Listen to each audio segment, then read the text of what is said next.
예, 안녕하세요. 유혈비내과 서울 강남점 길건원장입니다. 과거와 달리 요새는 다양한 전립선 비대증의 치료 방법들이 있습니다. 예전에는 경요도적 전립선 절제술이라고 하는 치료를 받거나 아니면 약을 먹는 거나 두 가지밖에 사실 옵션이 없었는데요. 최근에는 워낙 이제 다양한 옵션들이 생겼습니다. 레이저를 하는 것도 있고요. 로봇을 이용하는 워터젯이라는 것들도 있기도 하고 수증기를 이용하는 것들도 있기는 하는데 제일 받기 쉬운 거는 분명히 유로리프트가 제일 받기 쉬운 것 같아요. 유로리프트도 다르게 얘기하면 전립선 결찰술이라고 얘기를 하는 건데요. 아주 간단합니다. 나는 수면 이런 거 다 필요 없어 라고 하시면 와서 그냥 바로 할 수 있을 만큼 매우 간단하고요. 빨리 가고 싶어 라고 하시면 조금 안정적으로 바로 가셔도 될 만큼 정말 아주 간단합니다. 워낙 그 간단함이 좋기 때문에 많은 분들이 관심을 가지시는 것 같아요. 그래서 오늘은 이 전립선 결찰술 유로리프트에 대해서 제가 좀 설명을 좀 드리도록 할게요. 처음에 말씀드렸듯이 전립선을 치료하는 것들은 기본적으로 먹는 약이 있고요. 그리고 이제 수술적으로 절제라는 것들이 있는데 요새는 그 절제하는 것과 먹는 약과 그 사이에 전립선을 좀 쪼그라뜨리든가 또는 전립선을 클립 같은 거 물어서 길을 벌려주는 치료를 요새는 하게 됩니다. 모든 사람들에게 효과가 다 좋다라고 말하기는 어렵지만 몇 가지 해당하시는 분들에게는 정말 매우 간단한 시술로서 아주 드라마틱한 치료 효과를 보이는 경우들도 있으시기 때문에 내가 어느 정도 약을 좀 먹고 있는데 효과가 좀 마땅치 않아 또는 약을 먹기는 하는데 나는 약이 너무 여러 가지 이유로 먹기가 좀 힘들어 이런 경우일 때는 적극적으로 유로리프트를 고려하는 것도 필요할 수 있습니다. 전립선이 소변이 내려가는 길을 이렇게 감싸고서 길을 막게 되거든요. 그러면 이 결찰술이라고 하는 것은 유로리프트 결찰술은 이렇게 클립으로 이렇게 물게 됩니다. 실제로 사용하는 클립이 이제 클립이 되는데요. 이 클립이 여기 안에 들어가서 여기를 잡아주는 겁니다.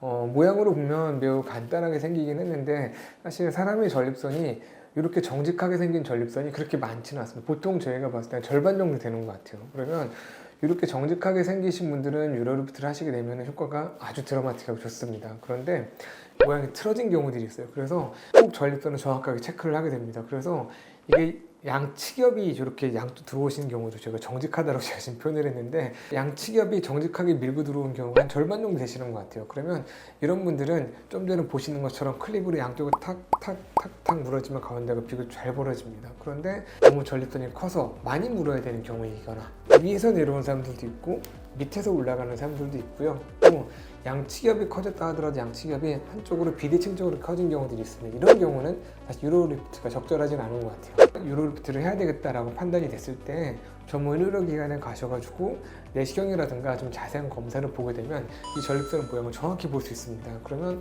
옆에서 밀고 왔다든가 이런 분들은 사실 유로리프트보다는 다른 이제 비수술적인 치료를 원하시면 리줌을 하신다거나 수술을 원하시면 홀랩 수술할 수도 있고 아니면 이제 워터젯 로봇 수술할 수도 있는데 장점 중에 한 가지가 홀랩 수술에 비해서 그런 사정이 계속 보존이 된다는 거거든요.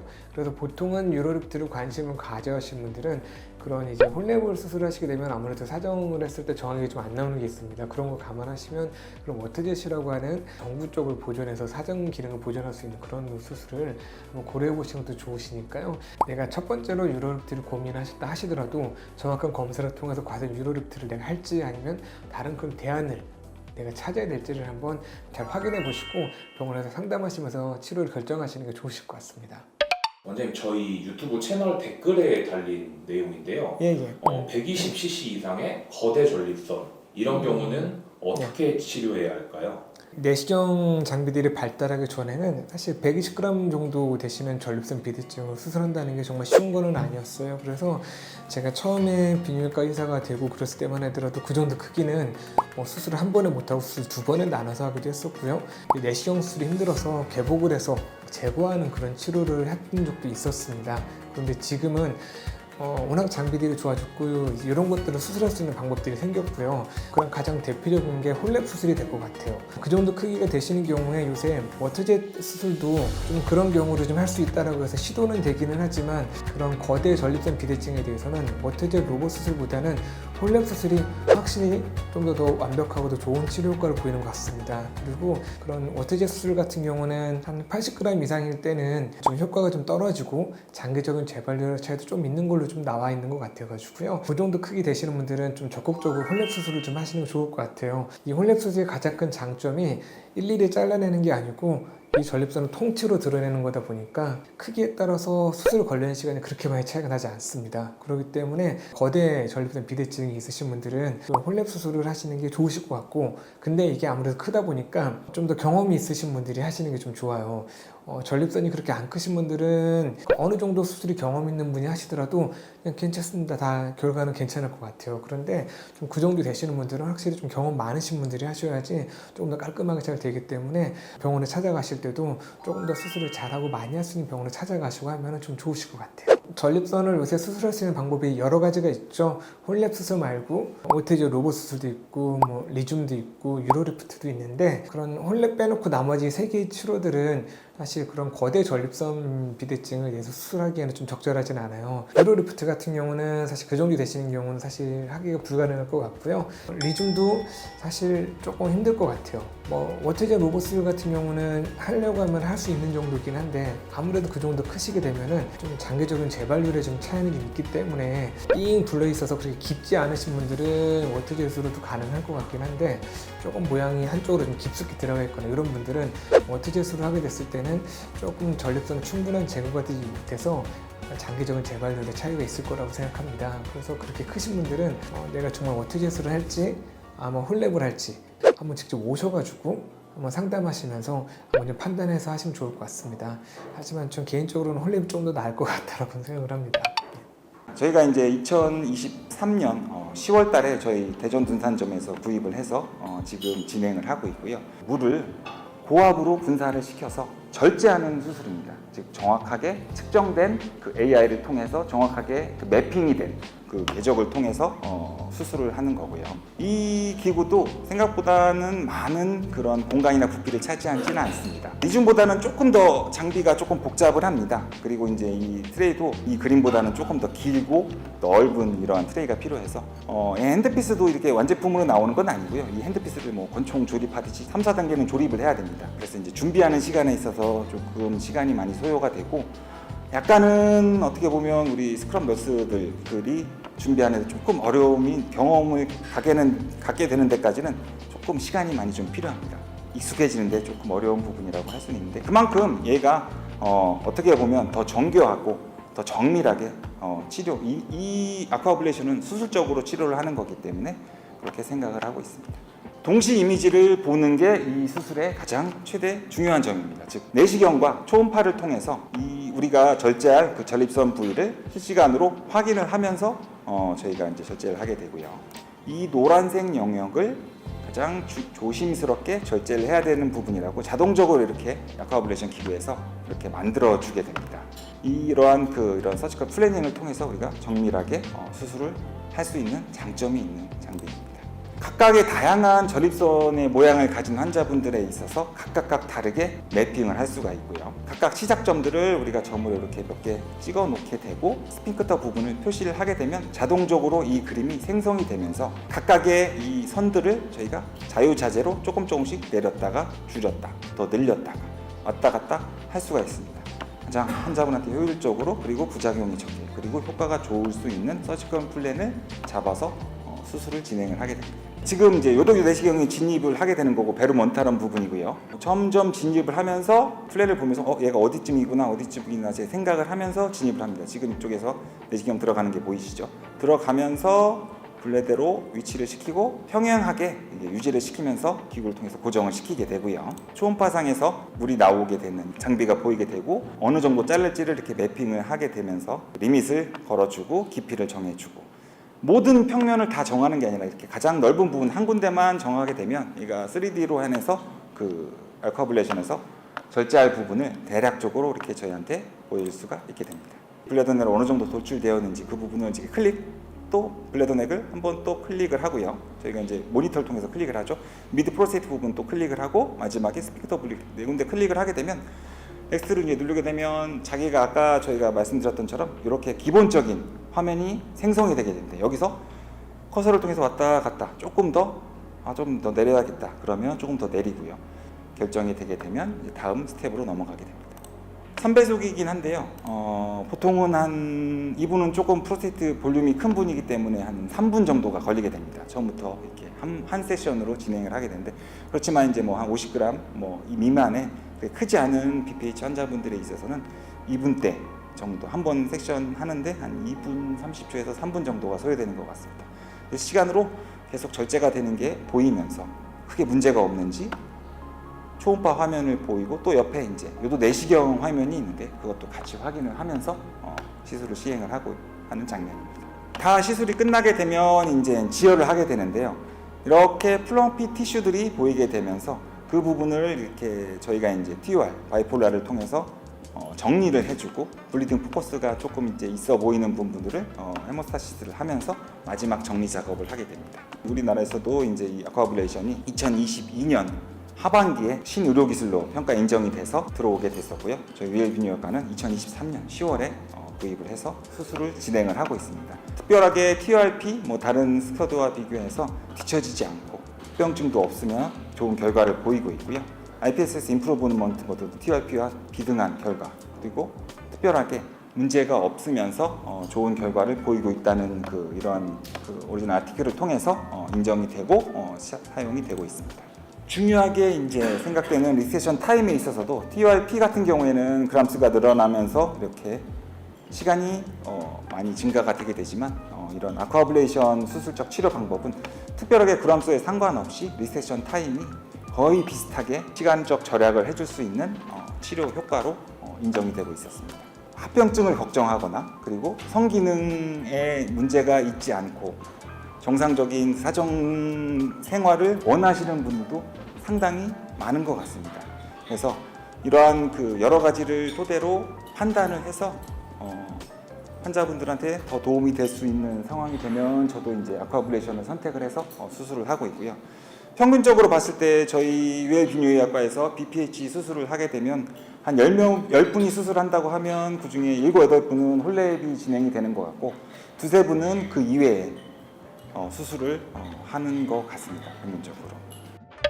그리고 이제 2010년대부터는 이제 미니멀 인베시브 트리트먼트라는 개념으로 인해서 최소 침습 수술, 즉 환자분의 최소 절개창을 이용해서 환자한테 가장 적은 이런 부담을 통해서 수술을 하게 되는 개념이 개발이 되었고 그리고 2013년대 유로 리프트, 요도 결찰술이 이제 FDA 통과를 돼서 진행이 되었고 2015년도에 이제 비로소 수증기를 이용해서 직접 전립선에 103도 이상의 고온 수증기를 주입을 해서 전립선 세포를 위축을 시켜서 에포토시스를 유발하게 돼서 치료를 하는 리줌이라는 개념이 FDA 승인을 돼서 발전하게 되었고 2017년도에 아쿠아블레이션이라고 해서 직접 물을 사용해서 고온 수압을 통해서 전립선을 절개를 해서 치료를 하게 되는 것이 2017년도에 FDA 승인을 받아서 시작이 되게 되었습니다. 그래서 오늘은 이러한 BPH 치료 중에서 저희 위엘비뇨기과에서 새롭게 도입된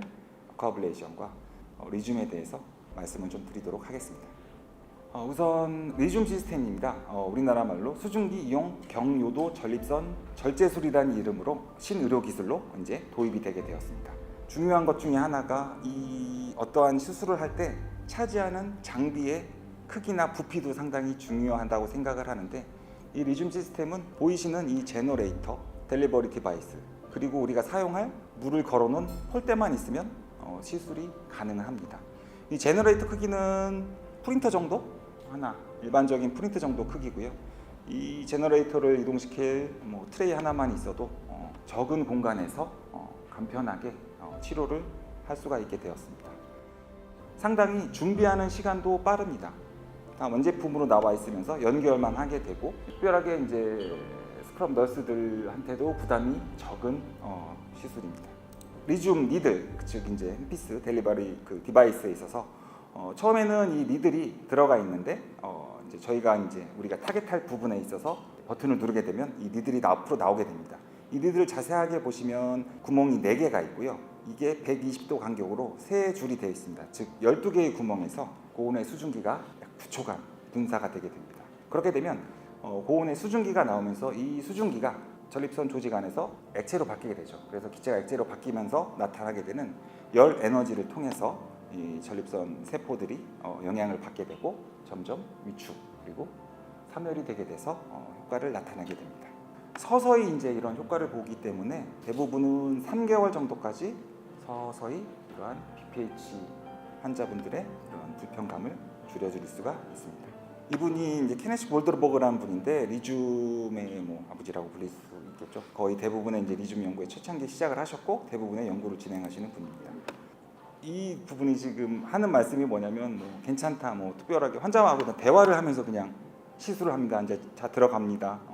지금 들어가고 있어요. 화면 보이시죠? 뭐 이렇게 물어보시면서 이렇게 치료를 하고 특별하게 거의 블리딩도 없더라고요. 저도 한번 해봤는데. 그래서 이러한 그 리튬 시스템을 통해서 여러 가지 이제 그 오리지널 아티클들을 통해서 계속적인 인클루전, 뭐 익스클루전들이 그 새롭게 바뀌고 있는데요. IPSS 13점 이상 어느 정도 PPH 심틈이 있는 45세 이상 환자에서 인클루전 크라이테리아가 형성이 되어 있고요. 너무 그 잔뇨가 많거나 PSA가 높아서 프로스트 캔서에 가능성이 있는 환자분들 같은 경우나 이런 UTI가 있거나 이전에 뭐 어떤 시술이나 수술을 받았던 환자에서는 익스클루전으로 해서 진행이 되고 있지만 이러한 인클루전, 익스클루전이 확립된 것은 아닙니다. 계속적인 이런 오리지널 아티클이 나오면서 계속적으로 변화가 되고 있습니다. 2023년도에 이제 신의료기술 안정성 평가 고시에 보면 수증기 이용 경로도 전립선 절제술 이게 2023년 1월달 보건복지부 장관 고시가 된 거고요. 사용 목적은 전립선 비대증의 증상 완화를 통해서 나와 있고 사용 대상에 보시면 우리나라에서는 전립선 용적이 계속 30에서 80cc 이상의 환자에 대해서 좀 강조를 하고 있습니다. 그래서 이런 전립선 용적이 30에서 80cc 안에 있는 환자분에 있어서 치료 목적으로 해당이 되는 환자분들한테 사용을 하게 되면 특별한 문제는 없고 2024년도에는 이제 조금이라도 더 이제 인클루전 크라이테리아를 넓히기 위해서 80g 이상의 이제 BPH 크기를 보이는 환자분들에 있어서도 이러한 연구 결과들이 많이 발표가 됐고 이거를 메타 아나리시스를 해서 결과를 보고를 했었는데요.